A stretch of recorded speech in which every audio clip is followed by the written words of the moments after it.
शुरुआत करते कांग्रेस पार्टी और कंफ्यूजन के साथ, क्योंकि सबसे पहले जहां तक अगर नामांकन है तो बीजेपी की तरफ से जो अमेठी की प्रत्याशी स्मृति ईरानी वो पहले से अपना दाखिल कर चुकी है, लेकिन कांग्रेस पार्टी आखिरकार ये फैसला ही नहीं कर पाई है, ये डिसाइड ही नहीं कर पाई है कि अमेठी और रायबरेली जो पहले कांग्रेस पार्टी के गढ़ माने जाते थे, फैमिली बेस्टियंस माने जाते थे, उनके ऊपर आखिरकार कौन चुनाव लड़ेगा। बताया जा रहा है ये जो फैसला है कांग्रेस के परिवार को ही बता दिया गया, गांधी परिवार को ही सौंप दिया गया कि आप ही आखिरकार निर्णय ले।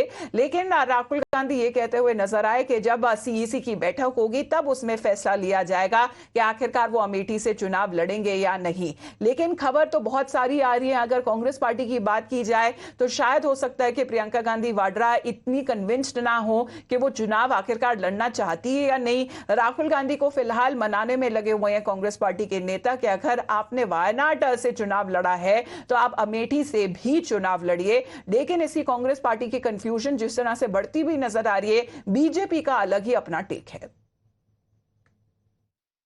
जिनके पास कभी 400 एमपी हुआ करते थे, वो पार्टी आज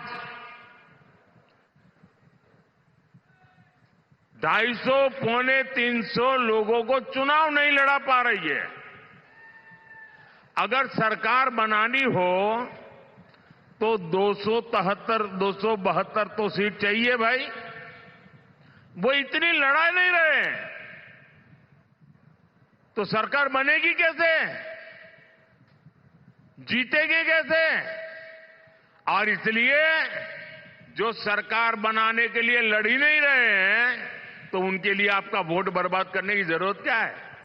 अब लगता है कि कांग्रेस पार्टी की जो मुश्किलें हैं वो बढ़ती हुई नजर आ रही है। अगर पांचवें फेज के बारे में बात करें जो 20 मई को होने वाला है और बस कुछ ही वक्त रह गया है, कुछ ही दिन रह गए हैं कि जब नॉमिनेशन के जो पेपर्स है जिन्हें फाइल किया जा सकता है, और आखिरकार यहां पे कांग्रेस पार्टी निर्णय ही नहीं ले पाई है कि चुनाव आखिरकार अमेठी और रायबरेली से कौन लड़ेगा। क्या वजह है, क्यों धरना करना पड़ रहा है, क्या वजह है, क्यों आप लोग धरने पर? देखिए, हम लोग हैं कार्यकर्ता, हम लोगों को बीच में जाना पड़ता है वोट मांगने के लिए, बात करने के लिए पब्लिक से। तो जहाँ जाते हैं पब्लिक यही कहती है कि भैया कब आ रहे हैं, राहुल जी कब आ रहे हैं। तो एक कहते कहते जब हमारे सबके कान पक गए तो हमें यहाँ बैठना पड़ा कि राहुल गांधी को, आपके माध्यम से राहुल गांधी को ये संदेश भेजें। आप लोगों की मांग नहीं है कोई धरना, मांग ये है कि जल्दी आओ, जल्दी करो।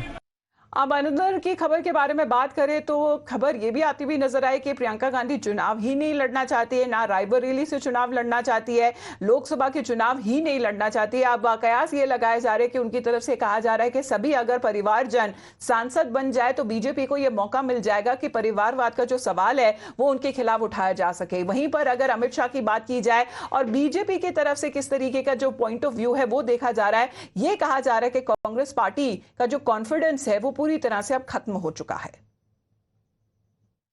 सपा बसपा कांग्रेस का खाता नहीं खुला, मालूम है कि नहीं आप लोग, खबर आई कि नहीं आई? इधर खाता नहीं खुला, साइकिल पंचर हो गई, हाथी उड़ गया, पंजे को जनता ने मरोड़ करके बाहर कर दिया। मैं नहीं जानता यहाँ सपा वाला लड़ रहा है कि यहाँ कांग्रेस वाला लड़ रहा है, कौन लड़ रहा है?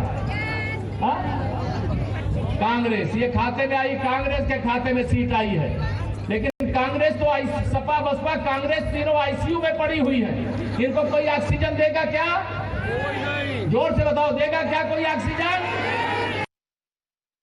कांग्रेस को पीड़ा इस बात की हो रही है कि 10 साल मोदी जी ने देश का मान सम्मान कैसे बढ़ा दिया, और अब ये विपक्ष जो भ्रष्टाचार के गंभीर आरोपों में घिरा है, अलग थलग पड़ा है, ना नेता ना नीति और ना नीयत एक है।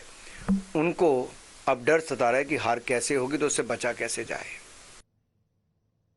देखिए, मुझे मालूम नहीं है मीडिया आज सुबह से दिखा रहा है वो सच है या नहीं है, लड़ेंगे या नहीं लड़ेंगे वो भी मुझे मालूम नहीं है। मगर मेरा मानना है कि इतना कंफ्यूजन रखना ही उनको आत्मविश्वास नहीं है वो दिखाता है। उत्तर प्रदेश में जिस प्रकार की आज स्थिति बनी है वो अपनी परंपरागत सीटें छोड़कर भागे हैं। मैं नहीं मानता वो लड़ने की हिम्मत कर पाएंगे। चलिए इसी को लेकर चर्चा आगे बढ़ाते हैं। मॉर्निंग न्यूज आवर में सैफ खान जी हमारे साथ जुड़ रहे हैं और सिद्धार्थ यादव जी बीजेपी की तरफ से हमारे साथ जुड़ रहे हैं। नमस्कार, good morning to both of you. Saif Khan ji, और कितना इंतजार सर? अब तो जनता भी पूछ रही है, अमेठी के लोग भी पूछ रहे हैं।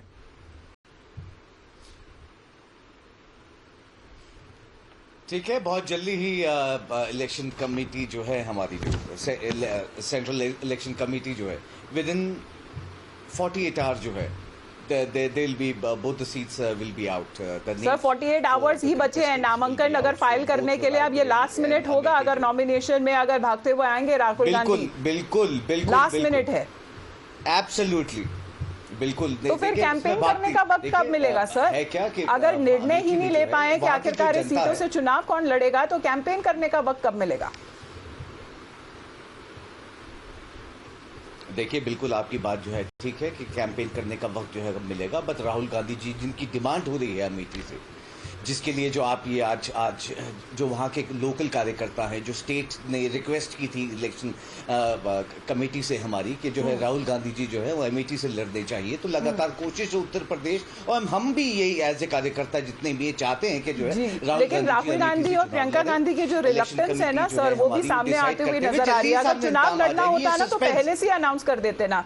अगर सिद्धार्थ यादव जी, हाँ सस्पेंस अगर सर अब एकदम लास्ट मिनट सस्पेंस में तब्दील हो गया, ये सस्पेंस जो है विद इन, ये सस्पेंस जो है बहुत जल्दी, लास्ट मिनट सस्पेंस जो है ये जल्दी ही क्लियर होने वाला है। 48 घंटे आप कह रहे हैं, वेरी सून। चलिए सिद्धार्थ यादव जी आप क्या कहेंगे, क्योंकि अभी बीजेपी की तरफ से कहा जा रहा है कि अपना जो कॉन्फिडेंस है वो खत्म होते हुए नजर आ रहा है कांग्रेस पार्टी का।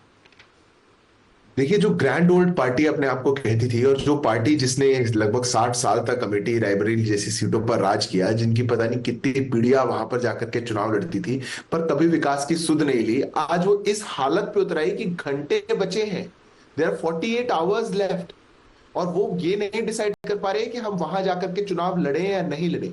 आई think it is a victory of democracy. I think it is a sign of a very healthy democracy, क्योंकि आज भारतीय जनता पार्टी जैसी पार्टी ने उनको आकर के चैलेंज किया, उनके गढ़ में जहां पर they used to think themselves to be larger than life, larger than the constitution, larger than democracy, nobody can challenge us, we'll just go there, file a nomination, go away, never look back at the seat for 5 years। आज वो इतने मजबूर हो चुके that they have to rethink and rethink and rethink कि हम वहां जाकर के लड़े या नहीं लड़े। This is a great sign for democracy. It shows कि आज गांधी परिवार, राहुल गांधी खुद, वो कितने डरे हुए हैं। तो मैं वजह जानने की कोशिश कर लेती हूँ। सैफ खान जी, आखिरकार रिलक्टेंस किस बात का है सर? देखिए, सबसे पहली चीज जो है ये भारतीय जनता पार्टी जो है अभी जो बात कर रही है कि जो इस इतने दौर में थी, तो भारतीय बीजेपी भी 2 सीटों के ऊपर थी, आज ज्यादा है। जनता ने 2014 में जो है अच्छे दिन की वजह से इनको वोट किया, 2019 में पुलवामा में जो हुआ उसकी वजह से जो है वोटिंग हुई और जो सतपाल मलिक जी ने सच्चाई बताई। अब जो है हम 2024 में बैठे हुए, 2024 में इलेक्शंस होने वाले हैं, और ये इलेक्शंस जो होने वाले नहीं है सैफ खान जी, चल रहे हैं, 63% हम मिडल ऑफ द इलेक्शंस में हैं अभी, बिल्कुल फाइनलाइज जो होने वाले हैं। मैं आपको यही बता रहा हूँ, जो हम अभी मिड में हैं और जो फाइनलाइज होने वाले हैं उसके जो रिजल्ट्स जो है 2024 के जो है जल्दी ही आएंगे, और वो हम जनता के ऊपर छोड़ देते हैं कि क्या जो है जनता किस पार्टी को जो है 20 मई को है सर वोटिंग। इन दोनों अब ये ना हो कि लास्ट मिनट पे आप जिस तरह से आप बोल रहे कि अभी तक नामांकन कब फाइल करेंगे, निर्णय आखिरकार कब लेंगे, उसके आगे जो है गाड़ी वो बढ़ेगी। लेकिन Siddharth Yadav ji, wait and watch की जो पॉलिसी है वो तो बीजेपी भी अपनाती हुई नजर आ रही है, इंतजार में लगी हुई है कि रायबरेली अमेठी से किसे उतारा जाएगा कांग्रेस पार्टी की तरफ से।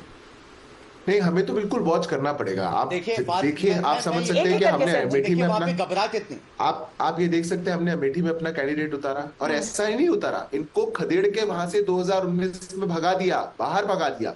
रायबरेली की बारी इस बारी है। 2024 में ये जो बेस्टियन कहा करती थी कांग्रेस पार्टी, अपने आधा तो पहले कूद चुके, आधा भी। अभी सैफ खान जी कह रहे थे कि कैसे होता है कि 2014 में जीते, 2019 में जीते। सैफ खान जी 2024 का भी कोई रीजन ढूंढ लीजिए। 2024 में भी आप कैसे कहेंगे कि भाजपा किस रीजन?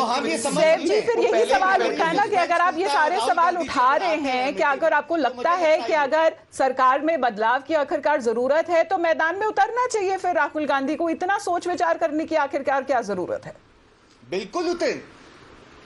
देखिए राहुल गांधी जी ऑलरेडी जो है, जी आपको बोलने का मौका अब मिला है। जब मैं बोल रहा हूं तो बीच में मत बोला करिए। इट इज नॉट यस, अभी आपको मौका मिला, अब आप बोल सकते हैं। मैं आपकी बात का जो है जवाब दे रहा था, यूं के बिल्कुल नहीं, जवाब आप मेरे बोलने की बात आपका जो है कि आपने मौका दिया जो है बोलने के लिए, जो है मैं आपकी बात का जवाब देते हुए जो आप जो ये जो बात तलाब कर रहे थे स्मृति ईरानी जी का, जो एजुकेशन मिनिस्टर बनी थी जो है हमारे देश में अपनी पढ़ाई लिखाई की वजह से, जो है उन्हीं का जवाब जो है 13 रुपए की चीनी का जो उन्होंने वादा किया था, और जो अमेठी की जो कॉन्स्टिट्यूंसी में नजर ही नहीं आई आज तक, जो है यकीन माने जो है वहां की जनता का डिमांड है। और जिस वक्त ये कमेटी जो है डिक्लेयर करेगी, और मैं पूरी उम्मीद करता हूं ऐसा कैंडिडेट डिक्लेयर करेगी कि स्मृति ईरानी जी जो है, मैं आपको यकीन दिला सकता हूं कि उनकी जमानत जब्त होने की नौबत आ जाएगी। ये हमारा आश्वासन है, हमें यकीन है ये। सिद्धार्थ जी, अभी सवाल ये उठाया जा सकता है कि आश्वासन ये अपने आप को दे रहे हैं या कांग्रेस पार्टी को दे रहे हैं या लोगों को दे रहे हैं, है ना?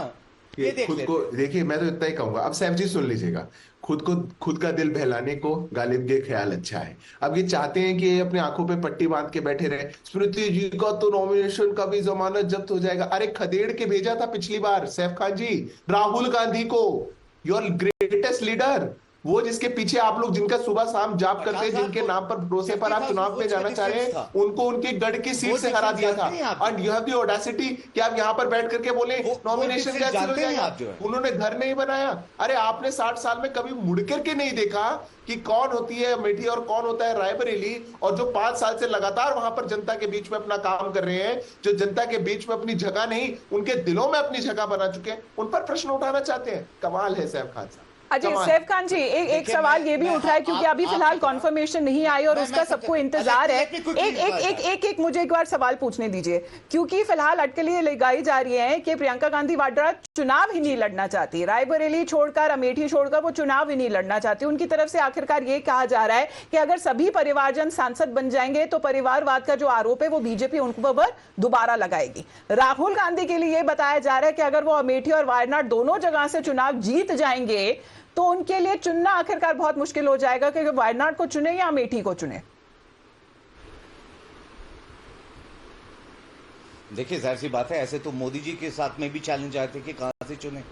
हो सकता है कि चैलेंजेस आगे जाके राहुल गांधी जी के सामने ये बिल्कुल आए, बिल्कुल अमेठी से भी वो जीते जैसे हम उम्मीद कर रहे हैं, और बाकी जो ऑलरेडी जहां से सांसद हैं वहां की भी जो कॉन्स्टिट्यूंसी। सर, जीतने के लिए पहले डिसाइड करना पड़ेगा कि चुनाव लड़ेंगे या नहीं, उसके बाद नॉमिनेशन फाइल करेंगे, उसके बाद कैंपेन करेंगे। 5 सेकंड से था जो साहब मैं आपसे एग्री करता हूं, कोई चैलेंज नहीं आएगा क्योंकि ना ये अमेठी से जीत रहे हैं ना वायनाड से जीत रहे हैं। इनके लिए चैलेंज होगा ये राज्यसभा में कहां से जाए, that is the only challenge. ये दोनों सीटों से अभी तो वहां से लड़ेंगे भी नहीं, और वहां चलिए right in the middle of the elections there. लेकिन ये सबसे बड़ा अभी इशू बनता हुआ नजर आ रहा है कि कांग्रेस पार्टी की आखिरकार जो कंफ्यूजन है वो कब खत्म होगी। सैफ खान जी, बहुत बहुत धन्यवाद हमारे साथ जुड़ने के लिए। Siddharth to you as well. You are watching the morning news. Back after a short break.